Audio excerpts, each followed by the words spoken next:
Hey folks, Dust here, and I figured I would do a little bit of a post-event vlog as I have returned from the Perfect World Shanghai Major, which I was doing the English broadcast for with PGL out in Bucharest, Romania, and I was out there for a long time. I did all the RMRs as well as all stages of the major, including the playoffs, and so I was away from home for I think like 38 days when it was all said and done. So definitely the longest I'd ever been away for an event, but obviously totally worth it getting to do my first major and getting to work in Counter-Strike again after, such a long time away from working in the game. And I got to do the Copenhagen RMRs earlier this year to kind of get my feet wet in Counter-Strike again. But after that, nothing really else kind of picked up. But I was invited back to do the RMRs once more. And then, in kind of shocking news, after I'd already been hired for the RMRs, a month or so later, I wound up getting asked to do the major itself, which was certainly nothing that I expected. It was a very pleasant surprise, and it meant the world to me to finally realize a dream that I had been chasing for, 11 years, basically, ever since I got started working in CSGO and majors were a thing. And if you didn't already catch my pre-event vlog, I kind of talked a little bit about, how I got hired. It's kind of a funny story, what was taking place when I found out the news and just, how much it meant to me and, how special it really was. So definitely check that out if you haven't already, where I kind of talked through some of that, mentality that I was having, getting invited. But, definitely kind of just to kick things off as I was heading over, it was one of those things where there was a bit of imposter syndrome, I felt maybe I didn't quite deserve this gig. Yes, I knew that I was good enough to do the RMRs. I had already done them from Copenhagen, and they went really well.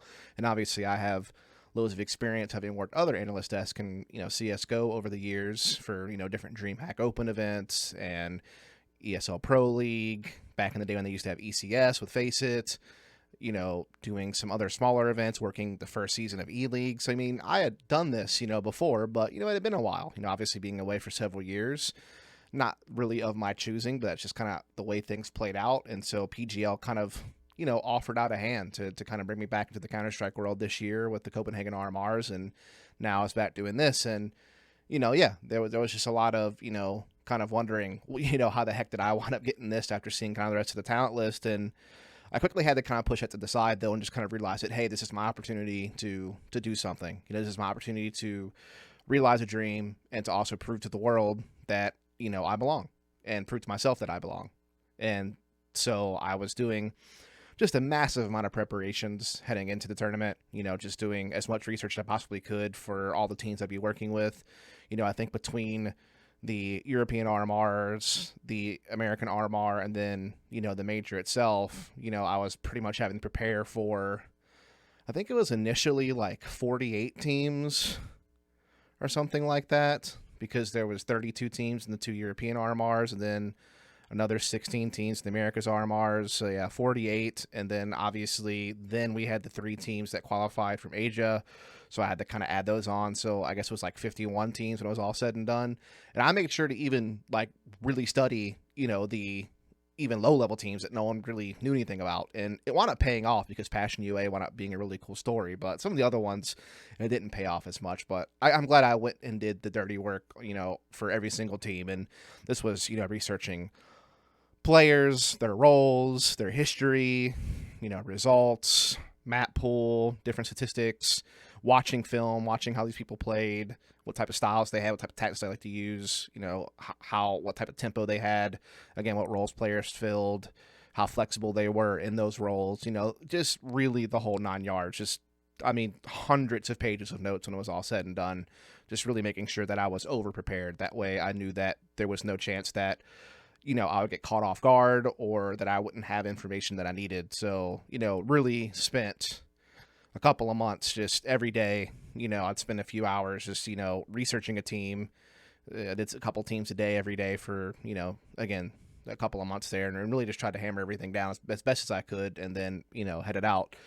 And really what I wanted to accomplish when I headed out there was, one, prove to, the world that I belong there, prove to myself that I belong there, but I also just kind of wanted to prove that I belong with the group too. And that was kind of more of a social dynamic thing more than an on broadcast thing, because, a lot of these people were people that were friends of mine in the past and were people that I mingled with and got along with really well, but I hadn't seen them in a really long time. Just to give some examples, I hadn't seen Richard Lewis in person since I worked with him on E-League in 2016. So, that was, 8 years of not seeing each other in person. So that was, really cool to be able to get to see him in person again. Vince is someone I used to do a commentary duo with in at DreamHack Opens and ESLs and DreamHack Masters.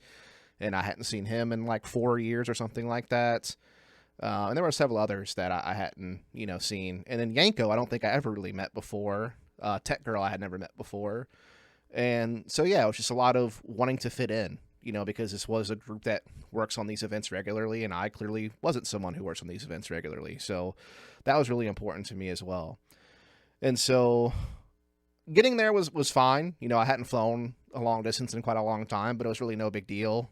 Just flew from my city to Atlanta, then Atlanta to Charles de Gaulle, which everyone kind of knows Charles de Gaulle, but I actually had decent luck there, other than the fact that my luggage gets lost like almost every time. And then I got to Bucharest, of course, kind of the, afternoon before rehearsal day, and my bag didn't show up, so that kind of stank.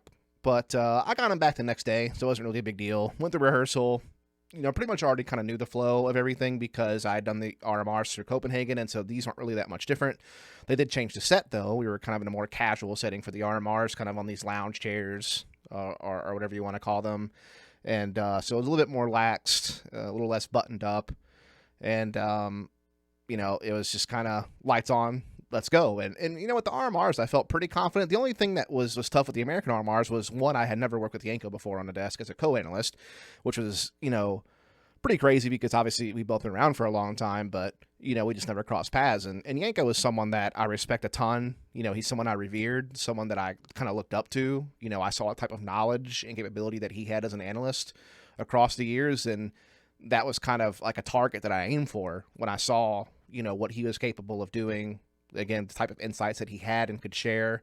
I really wanted to be able to do that. That's really what kind of stepped up my game as far as like doing my research on strategy and tactics and, map pools and pick bands and, just the whole 9 yards, just, making sure that I could be the most prepared and most knowledgeable possible, so getting to work with him was kind of intimidating, honestly, just because of, how much I kind of looked up to him in the past and, just his demeanor, the way he carries himself, his confidence, it was interesting, not that he was like mean to me or anything like that, but quite the opposite. He was very supportive and nice to me.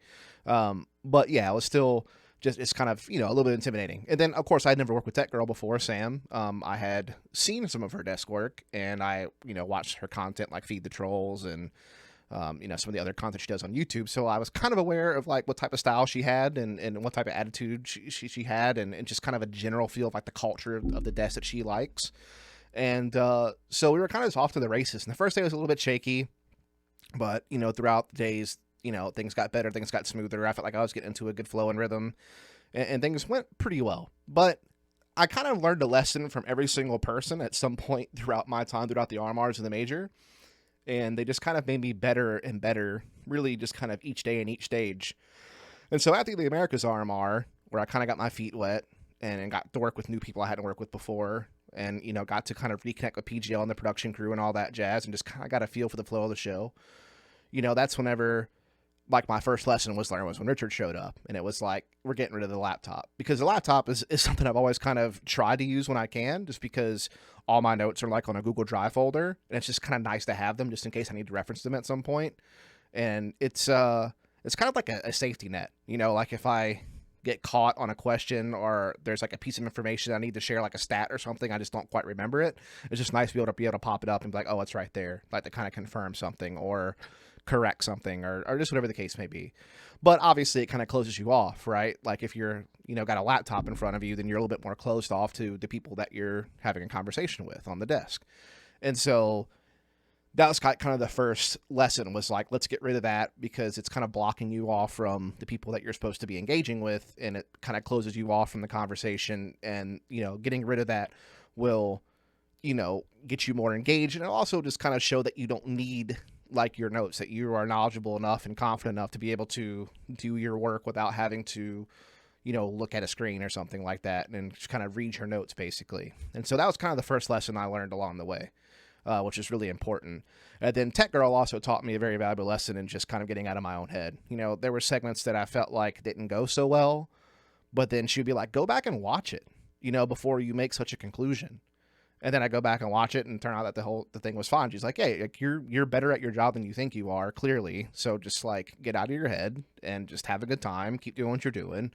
We're going to keep getting better and better. And yeah, she was super helpful and just kind of helping me, have confidence, I guess you could say, or help build up my confidence. And it wasn't because I wasn't totally confident, but, throughout the years, particularly in Counter-Strike, I've always had a kind of a chip on my shoulder because I'm not a former pro, that I wanted to prove that I knew what I was talking about, that I did have insights to share, that I did have valuable information that, could intrigue people and interest people and teach people and engage people. And, working on the desk is also not just about insight, it's also about entertainment, and finding that balance is something I've kind of struggled with. But Tech Girl really helped in that sense because she would make things spicy. She would ask you controversial questions. She would, jab at you a little bit and kind of create like conversation and create like an entertainment opportunity, I guess you could say. And so that was also really cool to come across, my first few days there. And, again, it was just kind of like an upward slope where each day I was learning and growing, getting more confident, getting better, feeling smoother. The chemistry was growing, all that jazz. And so I really appreciated that. And it also comes to production crew, Seb. Seb was kind of our head producer, our main point of contact with the production crew.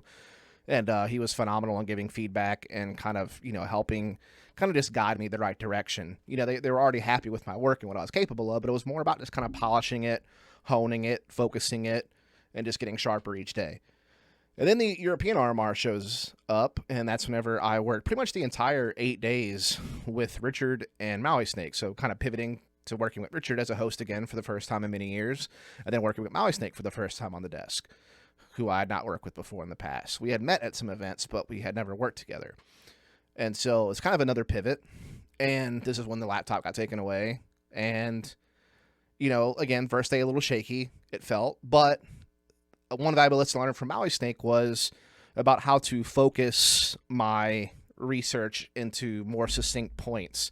So it's like I think one of the first segments we did, I had like a ton of information I wanted to share from all this research I had done. And so I'm just sitting here like rapid firing, points out there like I'm doing a PowerPoint presentation, just going through the slides. And it's just like, dude, we don't have that much time on the desk, first of all. Second of all, like there needs to be more conversation and more of a team effort. And like third of all, like just find the most interesting stuff. Like some of the stuff that you're sharing is like basic information that anybody can go and look up on HLTV or whatever.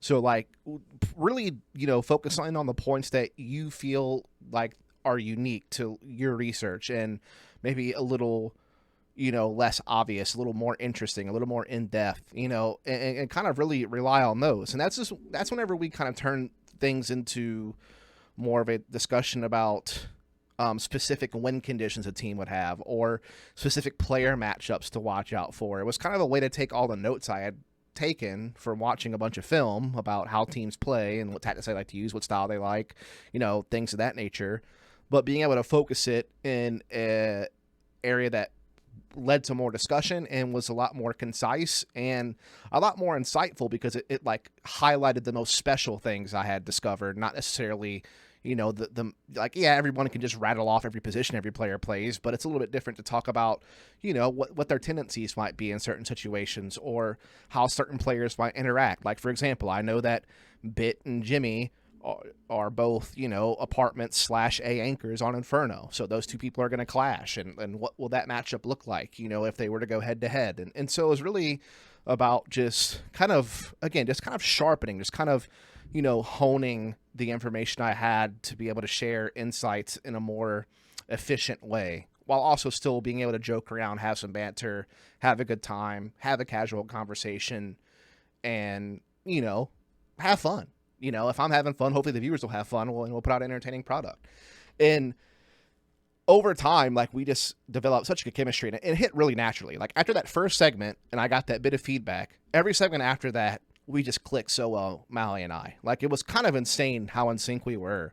it was one of those things where we were both so prepared and knowledgeable about, these players and teams and like what we want to discuss, that I kind of saw it as like, I'm trying to describe this in a way. It's almost like all of the information that we could possibly have from all the research that both of us had done, because we were both very well prepared, was like up in this cloud or whatever, right? And whenever I would start a segment, I would pull something from there and start kind of discussing. And then he would be able to immediately kind of see, oh, that's where he's going.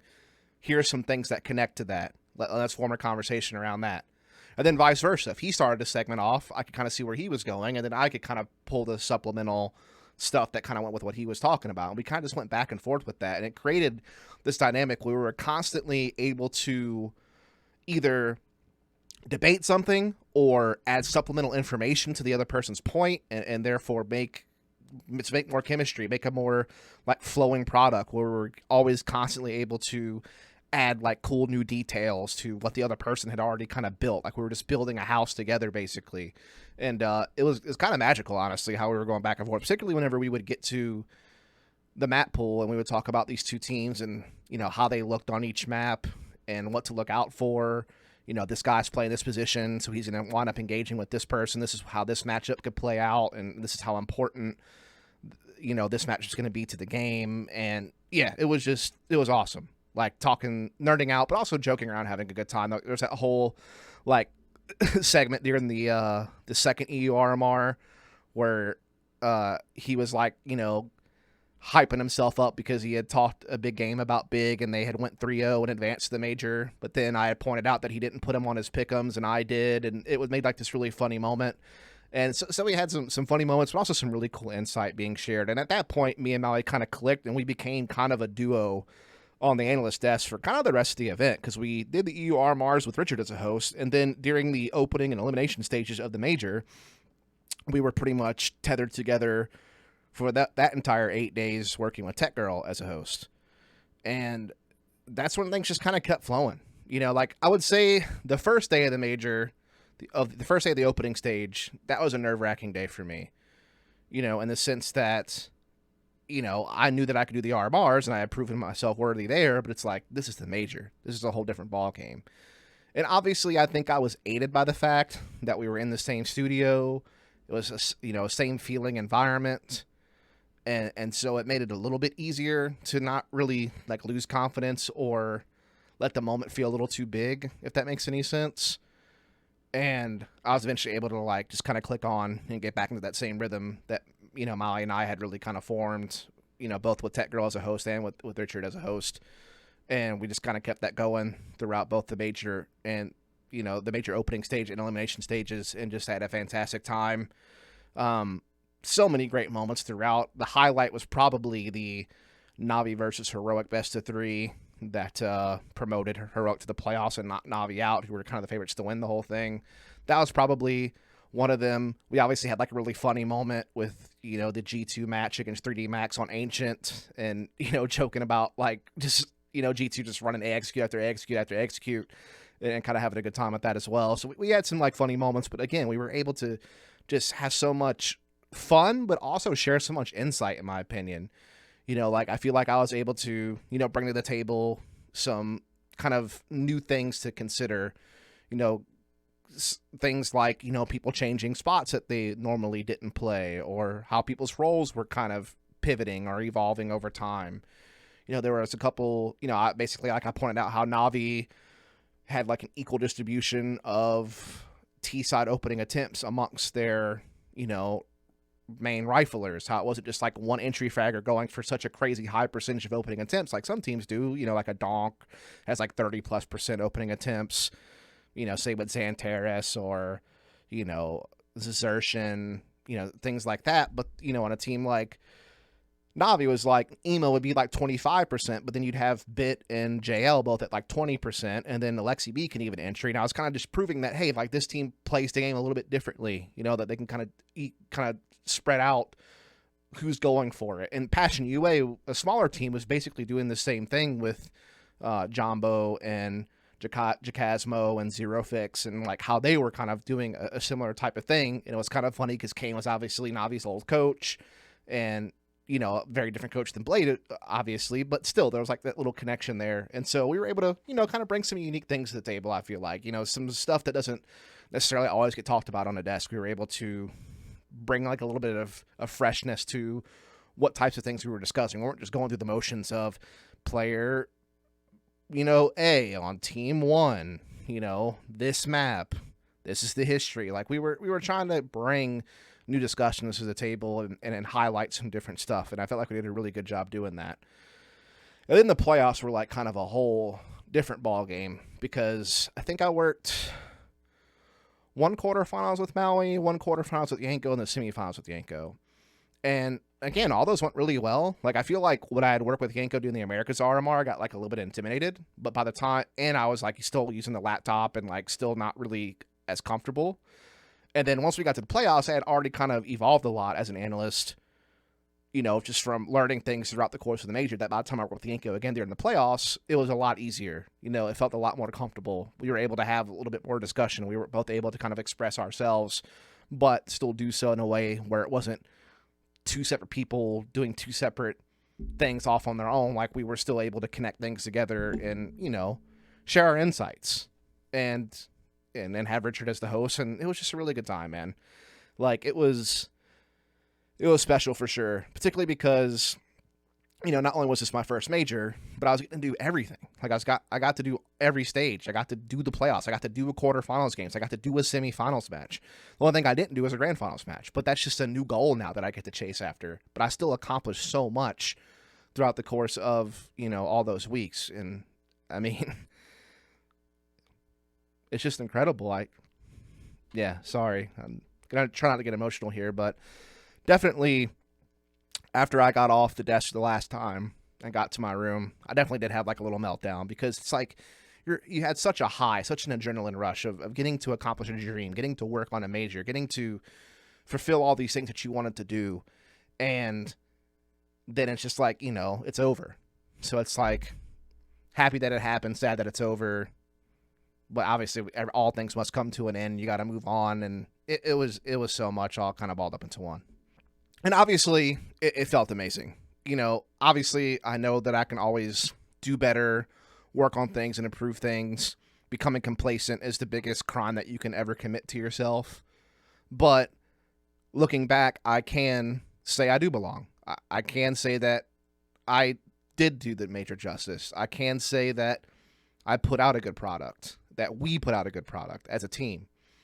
I can be proud of the work that I did. I can have that confidence to know that, hey, I can do this. Hey, I do belong here. Hey, I can do another one of these majors and do a great job. Kind of like I could be here to stay as an analyst for the future. This wasn't just a one shot, or at least that's what I'm hoping. And it was kind of nice to be able to kind of have that evolution. I don't want to be some type of narcissist and just think I'm the best and, beat my chest. But at the same time, it's like you have to have some confidence. You have to have some ego. You have to believe in yourself and that you are capable.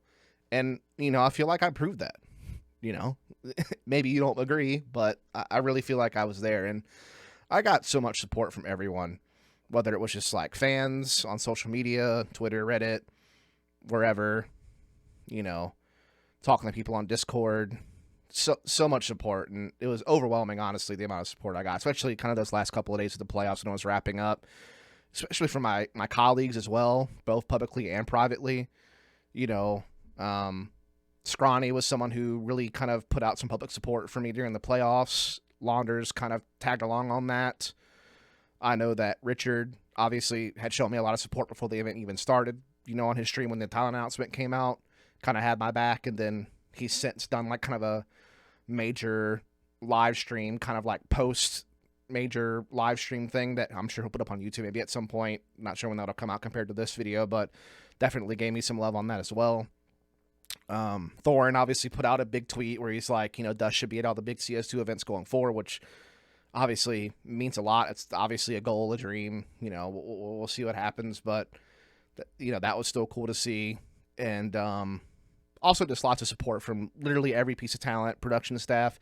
At some point along the way, people expressed to me that they felt I had done a good job and that they were happy with my work and was happy that I was there. Happy that I was around. it felt awesome to feel like I did belong in this group, that these people hadn't forgotten about me after me being gone for a few years, that I kind of felt like home right away.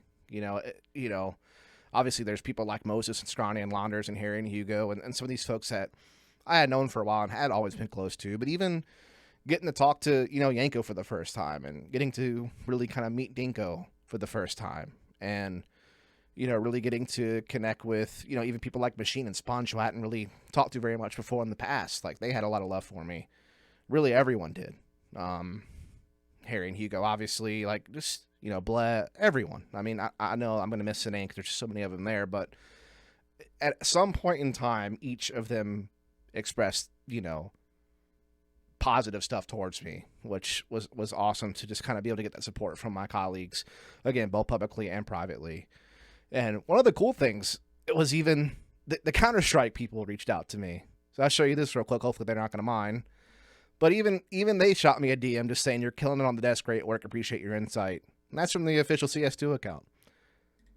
So that was obviously kind of cool. I got that DM around the same time that Thorn put out his tweet, and, some other tweets had come out, and there was just so much support. It was overwhelming. And I couldn't have really foreseen as warm of a welcome as I got, and as great of a response as I did get.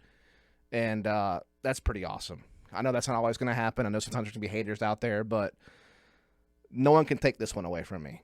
I got to do this. I got to do a major. I did a great job. I had a lot of support. And no matter what happens from this point forward, no one can take this one from me. It's mine. A little bit selfish. Obviously, in my mind, when I'm actually on the broadcast, it's about, celebrating the player, celebrating the team, celebrating our game, celebrating the story of this major.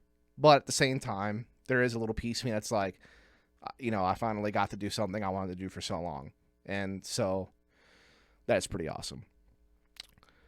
And then after that, after, going out and hanging out together that night after it was over, and we had a lot of good nights hanging out with everybody. Again, really did feel like I belonged. I was never really, put in a position where I felt like an outsider. I was always, welcomed and supported whenever we were having dinner or going out, for drinks or just whatever. Like, I felt like a part of the crew, and that was really awesome. But on the way home, funny story to kind of wrap this one up with is flew home, got to Amsterdam from Bucharest, was my connection back, had like a 45-minute connection, had to sprint through this airport, passport control, sprint to my next gate. I think I ran like a sub 6-minute mile. I may have ran more than a mile. It was a lot. I was booking it to try to make this connection. Wound up getting to my gate 3 minutes before they closed. So barely made it. Got on the plane to Amsterdam. Flew to Atlanta from Amsterdam. Get to Atlanta. I landed in Atlanta at like 8:30 p.m. Okay. My flight back home was going to fly out at like... I was going to start boarding at like 10:30 and leave at like 11 p.m. I was going to get home at like 11:30 p.m. because it's going from East to Central Time.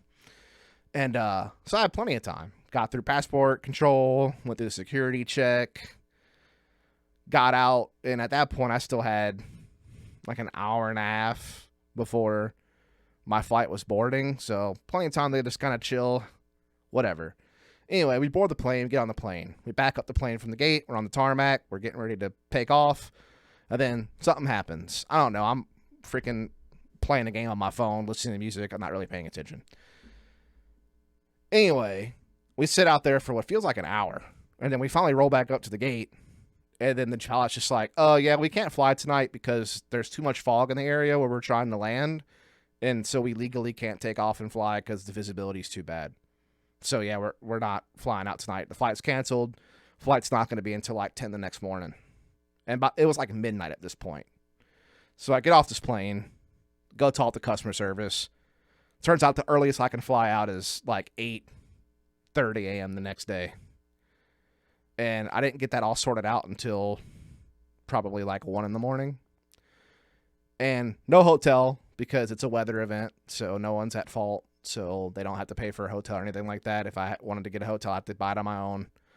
And then it was like, well, I don't really feel like doing that because then I have to leave the airport, find a hotel, maybe sleep for like 4 or 5 hours, and I have to go through security and shit again, checking back into the airport, and it's just like, whatever. So I wind up sleeping on a hotel, or not a hotel, an airport bench, and this is like 1:30 a.m.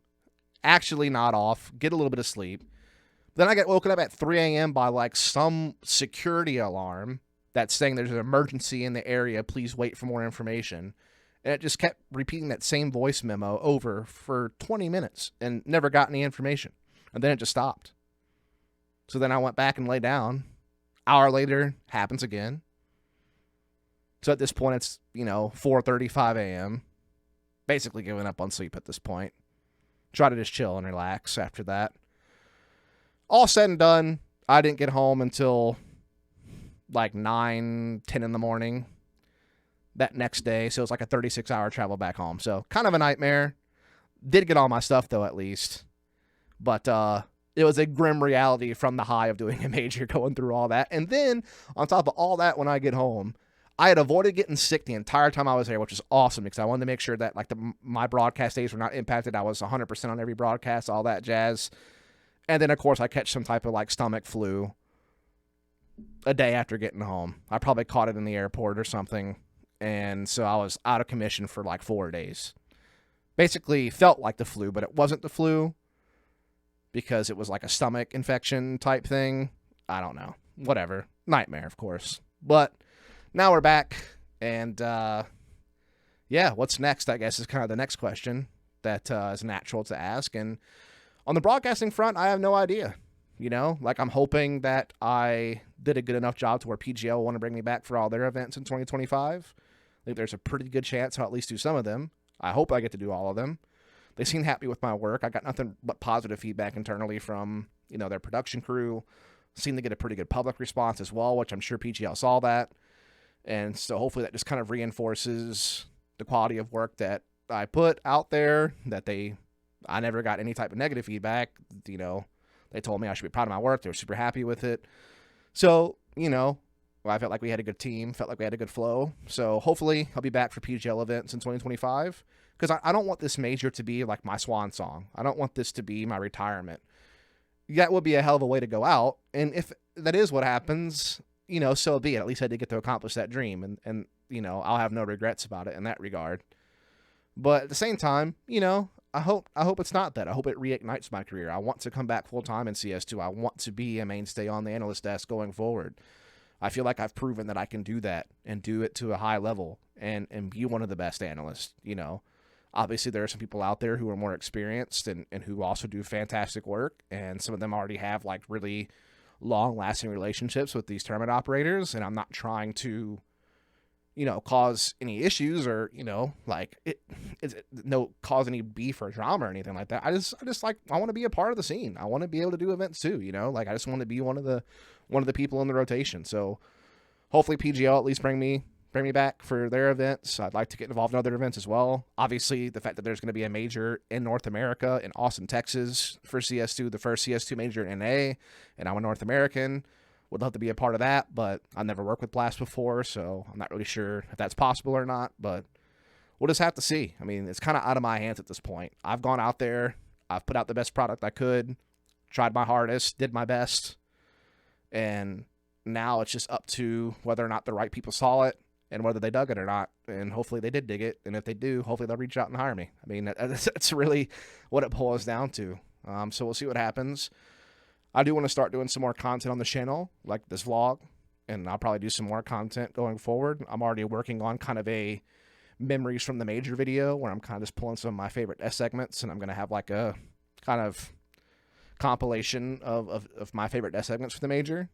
Not really a demo reel because it's going to be a longer video than that, but just kind of showing some of my favorite moments from the desk and kind of highlighting some fun bits for me.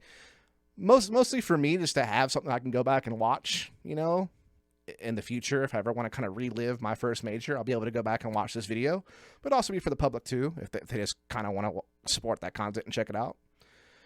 And then I'll hopefully be doing other content, maybe talking roster moves, since that's probably going to be the big thing coming up, and, I used to do this Dust Discusses thing that was kind of similar to Thorne's Thoughts, where I used to just kind of pick a topic and talk about it, talk about a team's results, or talk about a particular, interesting topic in the scene or whatever. So maybe I'll be doing some more content like that. I've done a couple of podcasts recently. I did, Feed the Trolls during the major. So when that stuff is still relevant, if you want to go check that out over on Tech Girl's YouTube channel, I'll put the link down below. I also just did Snake and Banter on the Last Free Nation channel with Thorin and Maui Snake. And that is still very relevant. We just did that episode like within a few days of me putting this video out. So I'll put that link down below as well. And if anybody else wants a podcast guest or interviewee or whatever the case may be, feel free to reach out. I'm always down for that kind of stuff. And like I said, I'm looking to do some content on this channel as well and just kind of stay active. Also, random side note, I do have a second YouTube channel where I do disc golf content. If you don't know what that is, disc golf is literally just golf, but instead of hitting a ball into a hole, you throw a disc into a basket. And it's kind of a big thing. More niche, but it got pretty popular during COVID and pretty big in North America and some of the Nordic countries in Europe. And yeah, if that interests you, potentially, you want to see me doing something completely unrelated to esports, just another hobby of mine, disc golf, I'll have that channel link down below as well. And that's really about it, I think. I think I pretty much covered everything I wanted to. I'm sure after the fact, there'll be something I forgot that I would wanted to mention, but all in all, it was an incredible experience to live a dream, to, go out there and feel like I did work I could be proud of, that I felt like I grew each day, that I learned something each day, that I was able to apply the things that I learned going forward throughout the event, that I got to work with great people who all supported me and helped me be better, but were also just nice to hang out with and have a good time with, and awesome vibes the whole way through. And man, just a blast. So this is my vlog, just to kind of wrap that up, and hope you enjoy it. Hope you'll like and subscribe for more content going forward. And yeah, catch you next time.